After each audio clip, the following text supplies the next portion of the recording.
معرفت امام موضوع ہے ان مجالس کا،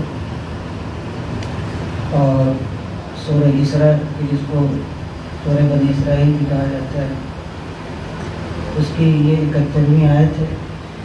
ارشاد ہو رہا ہے کہ ہم اس دن ہر انسان کو اس کے امام کے ساتھ بلائیں گے۔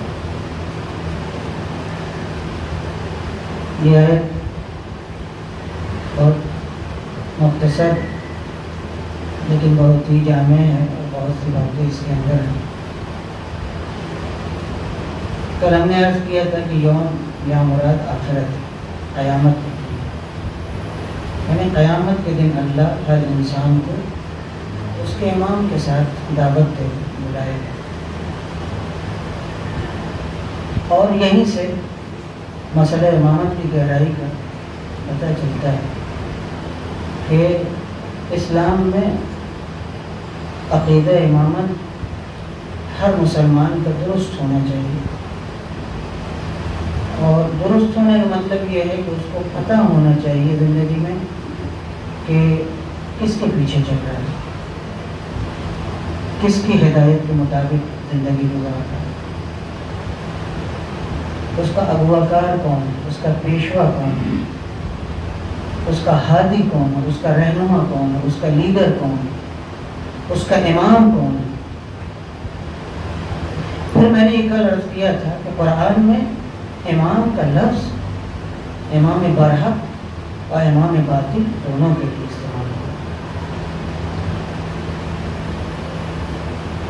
امام برحق بھی قرآن مجید کی نگاہ میں امامی سے یاد کیا گیا ہے، اور جو گمراہی کی طرف بلاتا ہے، جس کو قرآن نے یدعو الی النار کہا ہے، جہنم کی طرف بلانے والا، اسے بھی امام ہی کہا گیا۔ فرعون کو بھی قرآن مجید نے اسی لفظ سے یاد کیا ہے کہ وہ اپنی قوم کو اپنی پیروی کراتا ہے۔ تو قرآن ایک مثال دے دیتا ہے، بقیہ تو ہمارا کام ہے سمجھنا۔ مگر فرعون جیسے جب بھی ہوں گے تو وہ امام نار ہی ہوں گے،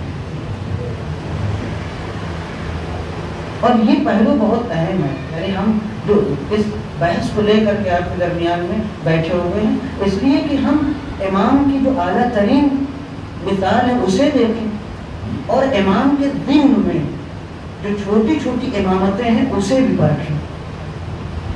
اسی لیے یہ موضوع انتخاب کیا ہے کہ یہاں اصل امامت تو وہی ہے جو پیغمبر کی جانشینی ہے، کیونکہ اگر پیغمبر سے ہم امام کو نہیں لیں گے تو پھر بیکار ہے، کوئی فائدہ نہیں ہے۔ اس لیے کہ امام بذات خود کوئی حیثیت نہیں رکھتا اگر پیغمبر سے کٹ جائے، اگر پیغمبر سے جڑا ہوا نہ ہو تو اس کی کوئی حیثیت نہیں ہے۔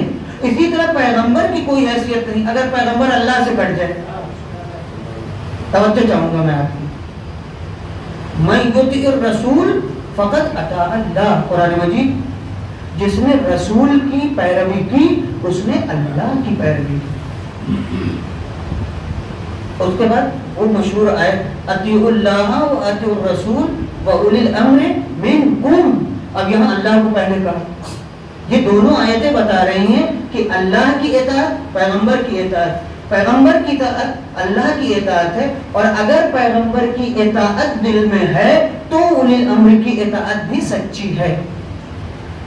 ظاہر بات ہے ہمارے اور برادران اہل سنت کیا ہے، یہ فرق ہے۔ وہ اولی الامر سب کو مانتے ہیں، جو حکومت پہ بیٹھ جائے چاہے جیسے بیٹھ جائے وہ سب ان کے اولی الامر ہیں، یعنی ستہ دھاری۔ ہندی میں جو حکومت پر قبضہ کر کے بیٹھے اس کے پیچھے یہ آنکھ بند کر کے چلیں گے، ابھی آ رہی ہے بات، آئے گی۔ تو جناب ہمارے یہاں یہ معاملہ نہیں ہے۔ اب میں مثال سے ذرا سا آج لے کے چلنا چاہتا ہوں کہ دیکھیے، ہم چاہتے ہیں کہ جو اعلیٰ ترین آئیڈیل ہے امامت کا اسے دیکھیں، مگر اسی کے ضمن میں سائے میں وہ امامتیں بھی ہمیں دیکھنی ہیں کہ جسے اسلام پیش کرنا چاہتا ہے اور ہمیں پہچانوانا چاہتا ہے. تھوڑا سا وسعت نظر کی ضرورت ہے. تھوڑا جو کچھ آپ نے سنا ہے اس کو ذرا سا اس کے اوپر جو گرد و غبار ہے اس کو ہٹانے کی ضرورت ہے. اب آئیے ذرا سا ہم نیچے سے چلتے ہیں. توجہ چاہوں گا, امامت کا مسئلہ بہت اہم ہے اسلام میں. مسجد سے شروع کرتے ہیں. آئیے, امام کے پیچھے نماز پڑھنا ہے. یہ بتائیے آپ اس کو امام کہتے ہیں کہ نہیں کہتے؟ کیوں کہتے ہیں؟ کل ہی ہم نے مانا کیے تھے جو آگے چلے اور امت جس کے پیچھے چلے. اگر یہ لفظ ذہن میں رہے تو سب سمجھ میں آ جائے گا. امام ہے ہی وہی کہ جو آگے آگے ہو. آگے آگے کا مطلب جانتے ہیں, یعنی خطرہ بھی اگر ہوگا تو پہلے اسی کو مول لینا پڑے گا. توجہ چاہوں گا, ہاں یہ نہ سمجھیے گا. تو مسجد سے شروع کیجیے. دیکھیے, خیمہ دین امامت ہے, ستون دین امامت ہے. یہ چھوٹی چھوٹی امامتیں بھی ہمیں مرتبط کرتی ہیں, ہمیں متصل کرتی ہیں, ہمیں توڑنے ٹوٹنے نہیں دیتی, ہمیں جوڑتی ہے. 12 اماموں کی بات ابھی آئے گی, بات اس کو چھوڑ دیجیے. یہ جو موضوع لے کے چلیں اسی لیے لے کے چلیں کہ مسجد میں بھی آپ بغیر امام کے نہیں. مسجد کس کا گھر ہے؟ اللہ کا گھر. امام باڑے اور مسجد میں بہت فرق ہے. مسجد کے اپنے احکام ہیں, آداب ہیں. سنیے, توجہ چاہوں گا. مسجد کے احکام کیا ہیں؟ نجس نہیں جا سکتے, نجاست نہیں لے جا سکتے. توجہ چاہوں گا, ہے کہ نہیں؟ نہ نجس جا سکتے ہیں نہ نجاست ساتھ میں. کیا مطلب ہوا اس کا؟ ایک مرتبہ ہمارا بدن نجس ہے, نہیں جا سکتا ہوں.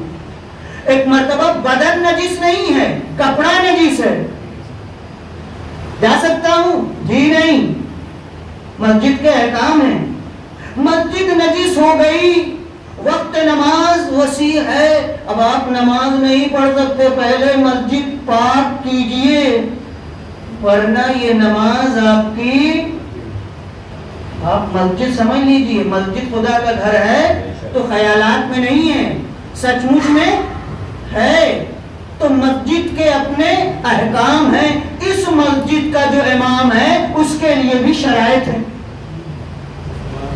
امام باڑے کے لیے شرائط نہیں ہے. کیوں؟ اس لیے کہ امام بارگاہ امام حسین کی یاد کی جگہ ہے. اس کو ہم نے اور آپ نے بنا کیا ہے. اس میں ہر فرقے کا آدمی جا سکتا ہے, کوئی مشکل نہیں ہے. مگر مسجد کے اندر اب امام سب سے پہلے عادل ہونا چاہیے.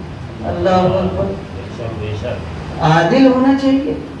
ڈیفینیشن, پریبھاشا اس کی یہ ہے کہ گناہ کبیرہ تو ہرگز نہ کرتا ہو, بڑے گناہ ہرگز نہ کرتا ہو, اور چھوٹے چھوٹے گناہوں پر اصرار نہ ہو, ضد نہ ہو. یعنی چونکہ معصوم نہیں ہے, بھولے بسرے اگر کبھی کوئی غلطی ہو جائے فوراً توبہ کرے, فوراً توبہ کرے, اپنے اور مالک کے درمیان معاملے کو صاف کر لے. بتانے کی ضرورت نہیں ہے معموم سے کہ بھائی ہم نے غلطی کر لی اور آج آپ سے بتا رہا ہوں. نہیں, بتائے گا تو ایک دوسرا گناہ ہے یہ. ابھی جو اللہ میاں معاف کرنا چاہتا تھا, ابھی تک تو میں نے پردہ داری کی تھی, اب تم نے اپنے اوپر گواہ بنا لیا تو جب اسے بخشوا اپنا ہی. توجہ چاہوں گا میں آپ کی, اپنے گناہوں پہ کسی کو گواہ, میرا دوست ہے ہونے دو, میری زوجہ ہے ہونے دو, میری ماں ہے ہونے دو, باپ ہے ہونے دو. جی امام صاحب کے پاس آپ آئیے, اقرار کیجیے. یہ اسلام ہے, عیسائیت نہیں ہے. توجہ چاہوں گا. دھندے یہاں نہیں ہوتے, یہاں اللہ سے جوڑا جاتا ہے. اسی لیے پہلی شرط امام مسجد کے لیے عدالت ہے, یعنی صاف ستھری چھوی ہو, شبیہ اچھی ہو, کم سے کم معاشرے میں لوگ اسے اچھے سے جانتے ہوں. قسم خدا کی کیا نفاست ہے. یعنی معاشرے میں بھی جو آپ کا مسجد میں امام ہے اسے بھی اتنا صاف ستھرا ہونا چاہیے کہ آپ اس کے پیچھے کھڑے ہو تو فخر کر سکیں. جب مسجد کا امام اتنا نفیس ہے تو پیغمبر کا بنایا ہوا کتنا عزیز اور نفیس ہوگا. صلوات پڑھیں محمد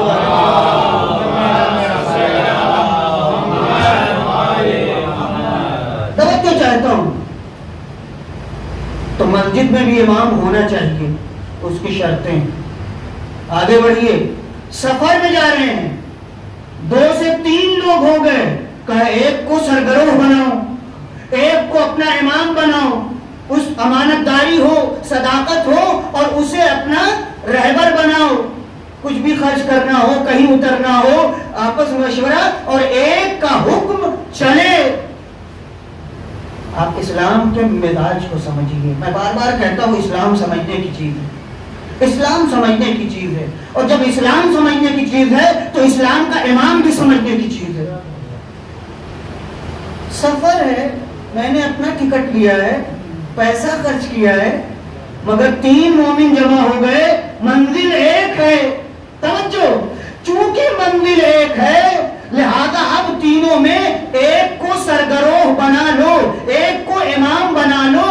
اس کا فائدہ کیا ہے؟ اس کا فائدہ یہ ہے, یہ سفر میں ہے, تمہیں نہیں پتا کب کہاں کیسی پوزیشن ہو, تو جب 3 عقلیں جمع ہوں گی, توجہ چاہوں گا, تو صحیح فیصلہ ہوگا اور اس میں اللہ بھی شریک ہوگا.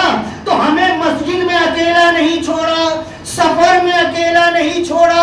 اب ہم حج کے لیے جا رہے ہیں, قافلہ بنا کے کہا امیر الحاج, ایک امیر کو بنا کے لے کے جاؤ جو امیر حاج کہلائے. میرے عزیزوں, میرے بزرگوں, میں آپ سے پوچھنا چاہتا ہوں, جو اسلام مسجد کو بغیر امام نہ چھوڑے, جو اسلام سفر میں اکیلا نہ چھوڑے, جو اسلام حج میں اکیلا نہ چھوڑے, وہ پوری قوم کو زندگی بھر بغیر امام کے کیسے چھوڑ سکتی ہے؟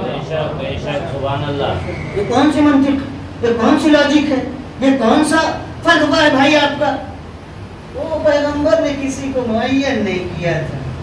اچھا, جناب ام المومنین کو اتنی عقل تھی کہ جناب عمر جب بیمار ہوئے, یعنی شکم مبارک پر ان کے جب زخم آیا, تو ام المومنین نے کہا, سب نے لکھا ہے کہ حضرت سے کہو اپنے بعد امت کو اکیلا نہ چھوڑیں. اللہ اللہ, جس پیغمبر نے انہیں عقل دی, انہیں تو اتنی سوجھی کہ وہ بات تک سوچ رہے ہیں, اور جو پیغمبر اتنی محنت کر کے اسلام چھوڑ کے جا رہا ہے, معاذ اللہ, اسے درد نہیں ہے ملت کا. دیکھیے کہاں کہاں کبڈیاں ہوئی ہیں. سمجھیے بات کو. قسم خدا کی اگر قربانی سید الشہداء نہ ہوتی تو آج اتنی باتیں بھی آپ نہ سنتے. اس قربانی کا نتیجہ ہے, ورنہ نمازیں دونوں طرف تھیں, اسلام دونوں طرف تھا. آپ الگ کیسے ہوئے؟ اگر یہ قربانی نہ ہوتی تو سمجھا جاتا وہی اسلام ہے. یہ احسان ہے سید الشہداء کا کہ کربلا میں آنے کے بعد اپنی زندگی کو معاشرے کے اوپر قربان کر دیا. اور یہی تو اسلام ہے. کہتا ہے ایک تمہاری پرسنل زندگی ہے, انفرادی زندگی ہے, ایک ساموہک ہے, اجتماعی ہے.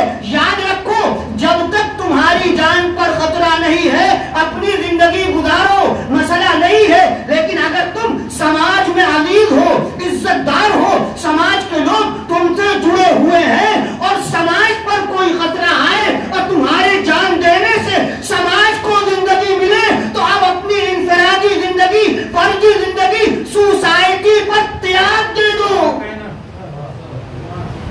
یہی ہے کربلا کی روح.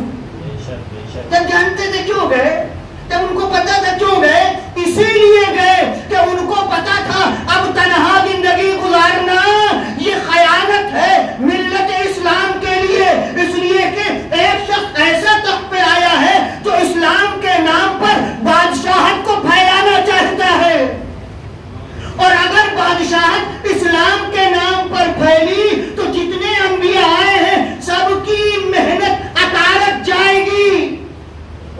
صحابی تو وہ بھی تھے، صحابی تو وہ بھی تھے. کیا مدینہ صحابیوں سے خالی تھا؟ پیغمبر کے تربیت یافتہ افراد نہیں تھے؟ امام حسین علیہ السلام کے ہم عمر، ان کے ساتھی، صحابی، تابعی نہ جانے کتنے تھے جو پیغمبر کی بزم میں بیٹھ کے پروان چڑھے تھے. یہ حسین ہی کیوں اٹھے؟ اس لیے کہ امام تھے، اس لیے کہ امام تھے. میرے عزیزوں، میرے بزرگوں، ہم نے کیا سمجھا امامت کو؟ شیعت میں قوم کو لاوارث نہیں چھوڑا، مگر افسوس یہ ہے کہ شیعوں نے اپنی غفلت کی وجہ سے جو مضبوطی شیعت میں پیدا ہونا چاہیے تھا، as a community, as a اجتماع، ایز اے سماج، اس نے اس سے غفلت کی. ہر جگہ امام کو دور کر دیا، خود الگ امام الگ، خود الگ امام الگ. نتیجہ آپ دیکھ رہے ہیں. اور جہاں امام ہے آپ اس کی برکتیں بھی دیکھ لیجئے، جہاں امام ہے وہاں برکتیں بھی دیکھ لیجئے، اور جہاں امام نہیں ہے، بس میں مثال کیا کروں، بعض جگہ کے اوپر پھنس جاتا ہوں، کہنا ہی پڑتا ہے. تو الحمدللہ راستہ کھل گیا ہے، سبھی ماشاءاللہ زیارتوں کو جا رہے ہیں. آپ عراق بھی گئے ہوں گے، ایران بھی گئے ہوں گے. تھوڑا سا سمجھیے بات کو، دیکھیے بات کو، خود اپنے تئیں تجزیہ کرنے کی کوشش کیجیے، تحلیل کرنے کی کوشش کیجیے. ہم تو خیر تم میں پڑھے ہوئے ہیں، 12 سال 15 سال جو بھی ہم نے گزارا.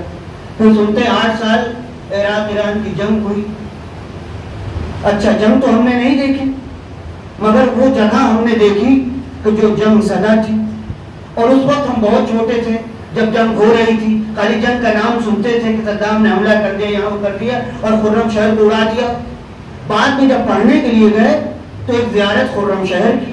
اب جب وہاں پہنچے تو جو بچپن میں خرم شہر کی تصویریں دیکھی تھی وہ تو وہاں سوائے کھنڈرات تو کچھ دکھائی نہیں دے رہا تھا. اب جب وہاں زیارت کرنے گئے تو ہم نے دیکھا کہ بہترین شہر آباد ہو چکا ہے. کوئی چیز ایسی نہیں، سڑکیں بہترین، گھر بہترین، ہاسپٹل، اسکول، کالج، سب کچھ اپنی جگہ. پھر اس کے 15-20 سال بعد عراق جانا نصیب ہوا. آپ ہر تقریباً سال 2 سال میں جایا کرتے ہیں. نجف کی سڑکیں دیکھی، کربلا کی سڑکیں دیکھی. حملہ کرنے والوں کا شہر آج بھی ویسے ہی ویران ہے. یہ کیا ہوا؟ اس لیے کہ وہاں امام نہیں، یہاں امام پایا جاتا ہے. سمجھیے، میں نے جو آپ کو زحمت دی، خالی امامت کا نظریہ معصوم امام کا نہیں ہے. وہ اس کہا گیا تاکہ یہ سائے بھی آپ کو دکھائی دیں. مسجد میں امام کا مطلب کیا؟ اسی امامت کا سایہ ہے. حج میں امام کا مطلب کیا؟ اسی امامت کا سایہ ہے. لہذا شہزادی نے جب فدق کا مطالبہ کیا تھا تو یہ خطبہ پڑھا تھا تو یہی کہا تھا، امامتنا نظام للملہ. نظام کہتے عربی میں سسٹم کو، اور سسٹم ہوتا ہے حکومت میں. اور اگر سسٹم مضبوط ہے تو پھر حکومت کا جواب. شہزادی نے کیا کہا تھا؟ امامتنا، نہ امامتہو، نہ امامتہم. ان کی امامت، ان کی لیڈرشپ. یہ نہیں کہا ہم اہل بیت کی لیڈرشپ ملت کو منظم کرتی ہے. اگر شہزادی کی یہ بات سمجھ لیے ہوتے تو اسلام میں رکھنا نہ ہوتا. کہاں سمجھے، کہاں لیا، کہاں؟ ارے کوئی کہہ رہا ہے کہنے تو، مگر آپ توجہ کریں. آج دیکھ لیجیے، آپ جب پڑھیے گا یہ سب باتیں نہیں آتی، یہ سب حدیث ہے، روایت ہے. ضروری نہیں کہ ہر جگہ ہم حدیث آپ کے سامنے پیش کریں، روایت پیش کریں، آیت پیش کریں. آپ کو حیرت ہوگی کہ جو اسلام نے نظریہ لیڈرشپ کا دیا ہے کسی نے دیا ہی نہیں، کسی کی ہے ہی نہیں. ہم توجہ نہیں کرتے، ہم غور نہیں کرتے. آپ نہج البلاغہ اٹھائیے، عجیب فقرہ کہا ہے.